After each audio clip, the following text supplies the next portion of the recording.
6th old புக்கில் இயல் 8ல் பார்க்கலாம். தனிப்பாடல் என்ற தலைப்பில் புலவர் ராமச்சந்திர கவிராயர் இயற்றிய பாடல் தான் கொடுத்துருக்காங்க. புலவர்களோட வாழ்க்கை எப்படி இருக்குதுன்றதை பற்றின பாடல் தான் இது. நம்ம நூல் குறிப்பு, ஆசிரியர் குறிப்பு பார்த்துட்டு வந்து பாடல் பார்க்கலாம். நூல் குறிப்பு பார்க்கலாம். இப்போ நம்ம சிற்றிலக்கியங்கள், பக்தி இலக்கியம், 17 மேற்கணக்கு, 17 கீழ்கணக்கெலாம் தொகுத்து வச்சுருப்பாங்க. அது மாதிரி தனிப்பாடல்கள் ரொம்ப நாளாக தொகுக்கப்படாமலே இருந்தது. இந்த தனிப்பாடல்கள்லாம் பெரும்பாலான தனிப்பாடல்கள் எழுதப்பட்ட காலம் எதுன்னு பார்த்தோன்னா 200 300 ஆண்டுகளுக்கு முன்னாடி எழுதப்பட்டு பாடப்பட்ட பாடல் தான் தனிப்பாடல்கள். இந்த தனிப்பாடல்களை தொகுத்தவர் யாருன்னு பார்த்தோம்னா சந்திரசேகர கவிராச பண்டிதர் என்பவர் தான் இந்த தனிப்பாடல்லாம் தொகுக்கிறாரு.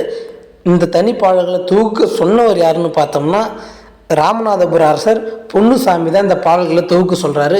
அப்போ தொகுப்பித்தவர் யாருன்னா பொன்னுசாமி, தொகுத்தவர் யாருன்னா சந்திரசேகர கவிராச பண்டிதர் என்ற புலவர் தான் தொகுக்கிறாரு.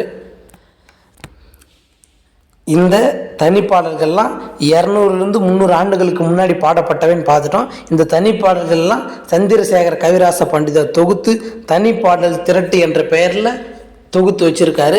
இதை நம்ம பார்க்க போகிறது யாருன்னா ராமச்சந்திர கவிராயர் இயற்றிய தனிப்பாடல் தான் பார்க்க போகிறோம். இந்த ராமச்சந்திர கவிராயருடைய சிறப்பு என்னென்னா, துன்பத்தையும் நகைச்சுவையோடு சொல்வதில் வல்லவர் யாருன்னா ராமச்சந்திர கவிராயர். என்ன துன்பம்னா புலவர் அவர்களுடைய வாழ்க்கையில் நடந்த துன்பத்தை அவர் எந்த மாதிரி சொல்கிறாருன்றது அந்த பாடல். நம்ம இப்போ பொருள் பார்க்கலாம். கல்லையும் மண்ணையும் காய்ச்சி குடிக்க இறைவன் எனக்கு சொல்லித்தரவில்லை. அவருடைய வறுமை என்னுடைய வறுமையை போக்க இறைவன் கல்லையும் மண்ணையும் காய்ச்சி குடிக்கும் மாதிரி எனக்கு சொல்லித்தரவில்லை. இல்லை, பொன் பொருள் கொடுத்து என்னை காக்கவும் இல்லை. கல்லை மண்ணை குடித்து என்னை வயிறு பசி தீர்க்கிற அளவுக்கு எனக்கு சொல்லியும் தரல. அதற்கு பதிலாக பொண்ணையும் பொருளையும் கொடுத்து என்னை காக்கவும் இல்லை. இதற்காக நான் போய் யாரை குற்றம் சொல்லி என்ன பயன்? எங்கும் எல்லோரிடமும் பல்லை காட்டி பிழைக்கும்படி இறைவன் என்னை பண்ணிட்டானே அப்படின்னு துன்பத்தோடு சொல்கிறாரு புலவரோட வாழ்க்கையை. அடுத்தது 2வது பாடல் பார்க்கலாம். பாட்டு பாடி பரிசு வாங்க பணம் படைத்தவர்கள்லாம் பார்க்க நான் போகும்போது சில நேரம் அவர்கள் என்னை வணக்கம் சொல்லி வரவேற்கிறாங்க. நான் அரண்மனைக்கோ இல்லை செல்வந்தர்கள்கிட்டோ பணம் படைத்தவர்கள்கிட்டயோ தமிழை பாடி பணம் வாங்கி செய்கிற மாதிரி போகும்போது என்னை பார்த்த உடனே சில பேர் வணக்கம் சொல்லி வரவேற்கிறாங்க. சில நேரம் என்னை கண்டதும் அவர்களுக்கு குமர கண்ட வலிப்பு வருகிறதுனா இது ஒரு வகையான வலிப்பு தான். என்னை பார்த்தவொடனே அவர்களுக்கு நோய் வருவது போல நடிக்கிறாங்க, முகத்தை திருப்பி கொள்கிறார்கள்னு சொல்கிறாரு.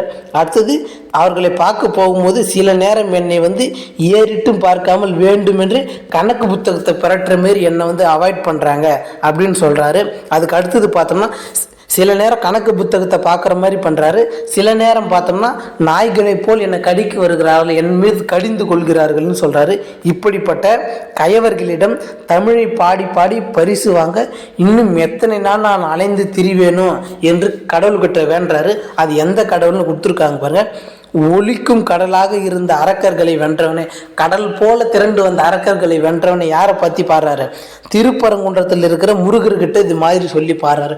இது மாதிரியான இருக்கிற கைவர்கள்கிட்ட என்னை தமிழை பாடி பிழைக்கும்படி செய்து விட்டாயே முருகான்னு திருப்பரங்குன்றத்தில் இருக்கிற முருகனை பார்த்து பாடுற மாதிரி பாடுறாரு. இப்போ நம்ம பாடல் பார்க்கலாம்.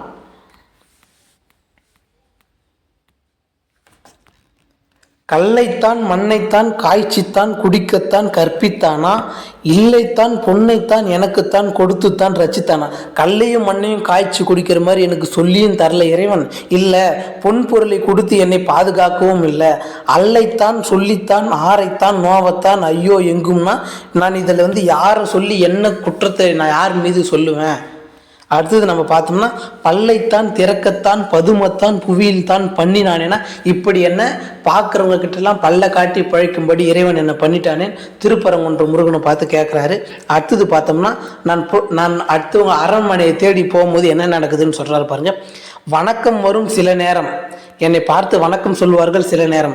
குமர கண்ட வலிப்பு வரும் சில நேரம். சில நேரம் வலி செய்யும் கணக்கு வரும். சில நேரம் வேட்ட நாய் போல் கடிக்க வரும். என்னை பார்த்து சில நேரம் வணக்கம் வைப்பாங்க, அதற்கு சில நேரம் கடிக்கிற மாதிரியும் பண்ணுவாங்க.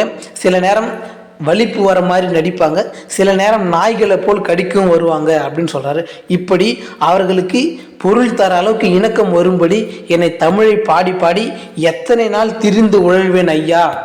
குணக்கடலே அருட்கடலே அசுரனான குறைக்கடலை வென்ற பரங்குன்றுலானே. இதற்கு பாருங்க, திருப்பரங்குன்ற முருகன் பற்றி பாடுறது தான் பரங்குன்றுலானே என்பது ராமச்சந்திர கவிராயரோட பாடல். இப்போ நம்ம சொல் பொருள் பார்க்கலாம். ரட்சித்தானா, என்னை காப்பாற்றினானா அப்படின்னு கேட்கறத ரட்சித்தான். பொருளை கொடுத்து என்னை ரட்சித்தானான்னு கேட்டால் பொருளை கொடுத்து என்னை காப்பாற்றினானா. அல்லைத்தான், அதுவும் அல்லாமல். இது நான் யாரைத்தான் இதில் நான் குறை சொல்றதுன்ற சொல்ல வரியில் வரதா இது. அல்லைத்தானா, அதுவும் அல்லாமல். அடுத்தது ஆரைத்தானா, நான் யாரை குற்றம் சொல்லுவேன்றது தான் ஆரைத்தான்னா யாரைத்தான் என்று அர்த்தம்.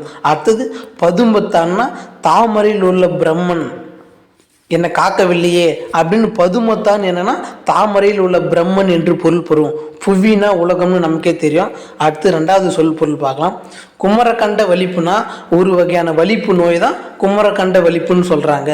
அடுத்தது இணக்கம் வரும்படினா அவர்கள் மனம் கனியும்படி தமிழை பாடி பாடி என்னை எத்தனை நாள் பிழைக்க இதுமாரி செய்வானோ அப்படின்னு சொல்றாரு. அடுத்தது குணக்கடலே அருட்கடலேனா முருகனை தான் அந்த மாதிரி சொல்றாரு. குணக்கடலே அருட்கடலே குறைக்கடலை, அசுரர்களான குறைக்கடலை வென்றவனேன்னு முருகனை தான் அப்படி பாடுறாரு. குறைக்கடல்னா ஒலிக்கும் கடல்னு அர்த்தம். இதில் இந்த பாடல் அவர் என்ன சொல்றாருன்னா, அசுரர்கள் கடல் வடிவில் வந்தார்கள் என்பது கதை. கடல் போன்று வந்த அசுரர்களை வென்ற திருப்பரங்குன்ற முருகான்றது தான் இந்த பொருள். பரங்குன்றுலான்னா திருப்பரங்குன்றத்தில் உள்ள முருகன். இதை கூட நம்ம அடுத்த எக்ஸாமில் கேள்வியாக கேட்கலாம். இதுலேருந்து இது வரைக்கும் 2 கேள்வி ப்ரீவியஸ் இயரில் கேள்வி கேட்டிருக்காங்க. இதில் நம்ம பார்க்க வேண்டியது என்னென்னா, தனிப்பாடல் திரட்டு பல ஆண்டுகளாக தொகுக்கப்படாமல் இருந்த பாடல் எதுனா தனிப்பாடல் திரட்டு. இது எல்லாம் எந்த தலைப்பில் தொகுக்குறாங்கன்னா தனிப்பாடல் திரட்டு என்ற தலைப்பில் தான் இதெல்லாம் தொகுக்குறாங்க. இதில் இருக்கிற தனிப்பாடலில் இருக்கிற பெரும்பாலான பாடல்கள்லாம் 200 300 ஆண்டுகளுக்குள்ளே எழுதப்பட்ட பாடல்கள் தான் தனிப்பாடல்னால். இந்த தனிப்பாடல் நம்ம பார்த்தோம்னா யார் தொகுப்பித்தார்னு பார்த்தோம். தொகுத்தவர் யாருன்னு பார்த்தோம்னா ராமச்சந்திர கவிராயர் பாடல் நமக்கு கொடுத்துருக்காங்க. இதை தொகுத்தவர் யாருன்னு பார்த்தோம்னா சந்திரசேகர கவிராச பண்டிதர் என்ற புலவர் தான் இந்த தனிப்பாடலை தொகுக்கிறாரு. இந்த தனிப்பாடலை தொகுக்க சொன்னவர் யாருன்னா ராமநாதபுர அரசர் பொன்னுசாமி தான் இந்த தனிப்பாடல் திரட்ட தொகுக்க சொல்கிறாரு. நம்மளோட பாடல் ராமச்சந்திர கவிராயருடைய பாடல்கள் கொடுத்துருக்காங்க. இந்த ராமச்சந்திர கவிராயர் எதில் வல்லவர்னா தன் வாழ்க்கையில் ஏற்பட்ட துன்பத்தையுமே நகைச்சுவையோடு சொல்வதில் வல்லவர் தான் இந்த ராமச்சந்திர கவிராயர். 6th ஓல்டு இயல் 8 இருக்கிற செய்யுள் பார்க்கலாம். அந்த காலம் இந்த காலம் என்ற தலைப்பில் உடுமலை நாராயண கவி எழுதிய பாடல் ஒன்று கொடுத்துருக்காங்க. இதில் நமக்கு க்ளூனா அந்த காலம் இந்த காலம் என்ற வரியை பார்த்தாலே நம்ம உடுமலை நாராயண கவி அவர்களை போட்டுடணும். பாடல் பார்க்கலாம், எளிமையாக புரிகிற மாதிரி தான் இருக்குது. நினைச்சதையெல்லாம் எழுதி வச்சது அந்த காலம், எதையும் நேரில் பார்த்தே நிச்சயிப்பது இந்த காலம். ஆமாம் இந்த காலம். மழை வருமென்று மந்திரம் ஜெபிச்சது அந்த காலம், அது அந்த காலம். மழை பொழியவே எந்திரம் வந்தது இந்த காலம். ஆமா இந்த காலம். இழிகுலம் என்று இணைத்தை வெறுத்தது அந்த காலம், மக்களை இணைத்து அணைக்க முயற்சி பண்ணுவது இந்த காலம். ஆமா இந்த காலம். திரௌபதி தன்னை துயில் உரிச்சது அந்த காலம், பெண்ணை தொட்டு பார்த்தா சுட்டு போடுவான் இந்த காலம். ஆமா இந்த காலம். சாஸ்திரம் படிப்பது அந்த காலம், சரித்திரம் படிப்பது இந்த காலம், கோத்திரம் பார்ப்பது அந்த காலம், குணத்தை பார்ப்பது இந்த காலம். அடுத்தது பார்த்தோம்னா பக்தி முக்கியம் அந்த காலம், படிப்பு தான் முக்கியம் இந்த காலம், கத்தியை தீட்டுவது அந்த காலம், புத்தியை தீட்டுவது இந்த காலம், பெண்ணை பேயென பேசி அணைச்சது அந்த காலம், வாழ்வின் கண்ணின் ஒன்றாய் எண்ணி நடப்பது இந்த காலம். ஆமாம் இந்த காலம். இந்த பாடலை நம்ம பார்த்தோம்னா முக்கியமான ஒரு நபரை பற்றி கொடுத்துருக்காங்க. அதுதான் திரௌபதி தன்னை துயில் உரிச்சது அந்த காலம் என்ற வரியில் பாஞ்சாலியை பற்றி கொடுத்துருக்காரு இதில். ஏன்னா இதை கேள்வியே கேட்டால் நம்ம போடணும்.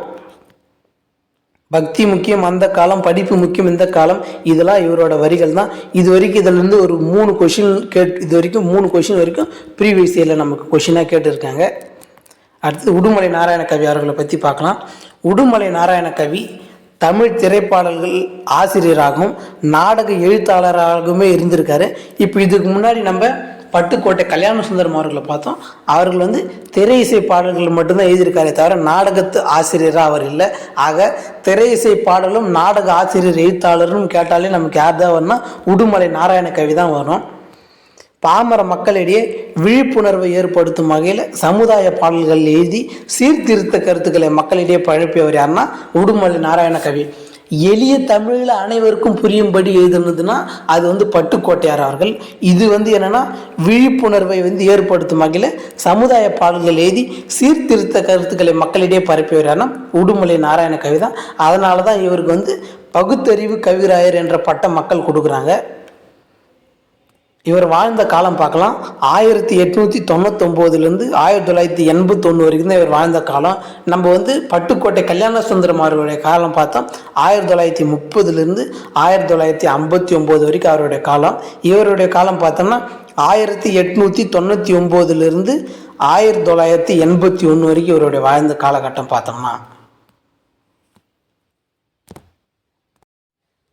6th வேர்ல்டு இயல் 8 இருக்கிற ஒரே நடை பார்க்கலாம். தயக்கமின்றி தமிழிலேயே பேசுவோம். நம்ம நாள்தோறும் வீடுகளில் யூஸ் பண்ணுற இருக்காங்க கலைச்சொற்கள். ஆனால் இதிலிருந்து முக்கியமான ப்ரீவியஸ் கேள்விலாம் கேட்டிருக்காங்க. ஏன்னா நமக்கு இப்போ லைட்டு ஃபேனு இந்த மாதிரியான சின்ன சின்ன டிவி இந்த மாதிரியான சின்ன சின்ன பொருளுக்கெல்லாம் நமக்கு வந்து கலைச்சொற்கள் வேர்டு வந்து தமிழில் கரெக்டாக தெரியும். ஆனால் சில வார்த்தைகளுக்கெல்லாம் நம்ம ஆப்ஷன் கொஞ்சம் ட்விஸ்ட்டு பண்ணாலே போட மாட்டோம். அது மாதிரியான இருக்கிற வேர்டு தான் கொடுத்துருக்காங்க. நம்ம இது வந்து குயிக்காக முடிச்சிடலாம். முதல்ல பார்த்தோம்னா டிவினா தொலைக்காட்சி, ரேடியோ வானொலி, டிஃபன்னா சிற்றுண்டி, டீனா தேநீர், கரண்ட்டுனா மின்சாரம், டெலிஃபோன்னா தொலைபேசி, ஃபேன்னா மின்விசிறி, சேர்னா நாற்காலி, லைட்டுனா விளக்கு, தம்ளர்னா குவளை. அடுத்தது பார்க்கலாம். சைக்கிள்னா மிதிவண்டி, பிளாட்ஃபாரம்னா நடைமேடை, ஆபீஸ்னா அலுவலகம், சினிமானா திரைப்படம், டைப்ரைட்டர்னா தட்டச்சு பொறி, ரோடுனா சாலை, ஃப்ளைட்டுனா வானூர்தி, பேங்க்னா வங்கி, தியேட்டர்னா திரையரங்கு, ஆஸ்பத்திரினா மருத்துவமனை,